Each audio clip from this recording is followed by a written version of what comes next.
Good day, awesome YouTubers. It is Lollyman16 here again for another Dragon Ball Super discussion video. And today's discussion video will be on something that happened recently in episode 69 of Super, which just aired a few hours ago.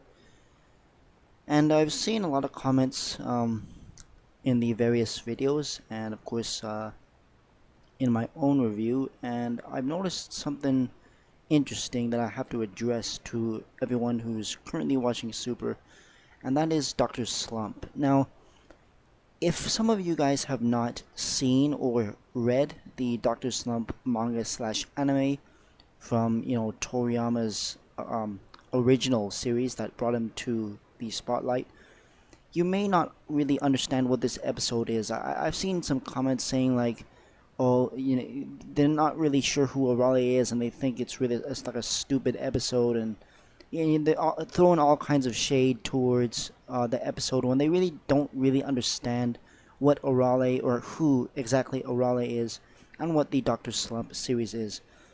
So now I shouldn't really be talking much myself, to be honest, because I myself have not read the Dr. Slump manga, but I do know some things about it, and I kind of understand where they're going with this episode. So with this episode 69 of Dragon Ball Super, it's a pretty polarizing one for some. Some people may think it's like the most weirdest freaking episode, and some people may think it's way worse than anything that GT did, or whatever. That's their preference. But in this video, I kind of want to talk about what Dr. Slump is. So what Dr. Slump is okay, it's a series that Toriyama created back before Dragon Ball.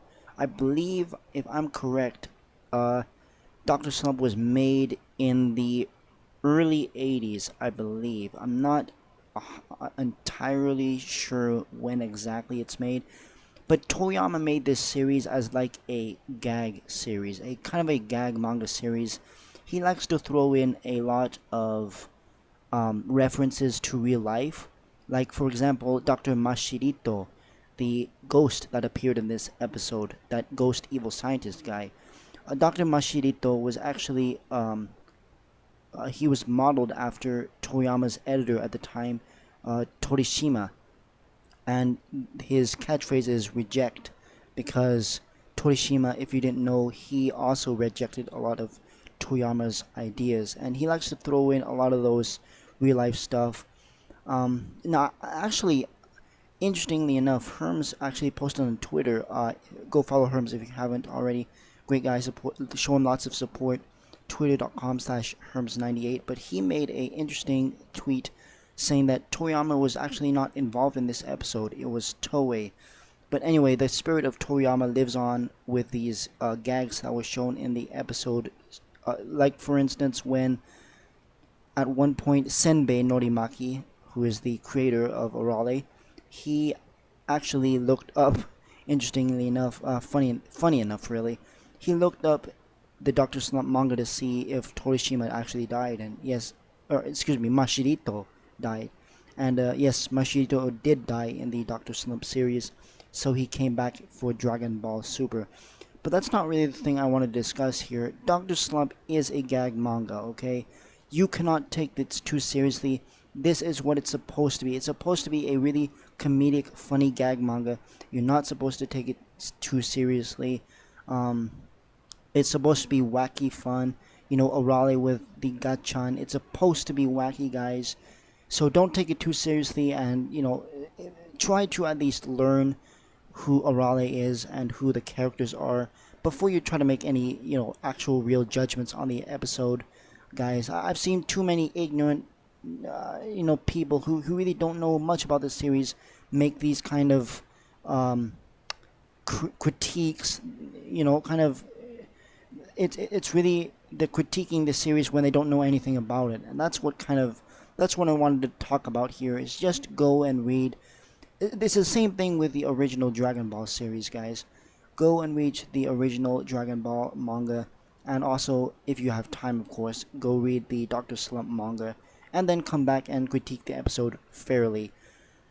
Now, of course, whether you did like it or not, that's none of my thing. It's really a preference, guys. I mean, whatever you guys think, but overall, I think that if you're going to critique a series, especially like a crossover like this, you should at least know about both series, both Dragon Ball. You should at least try to, you know, read and watch Dragon Ball start to finish, from Dragon Ball, Dragon Ball Z, and Dragon Ball Super, all in Japanese first.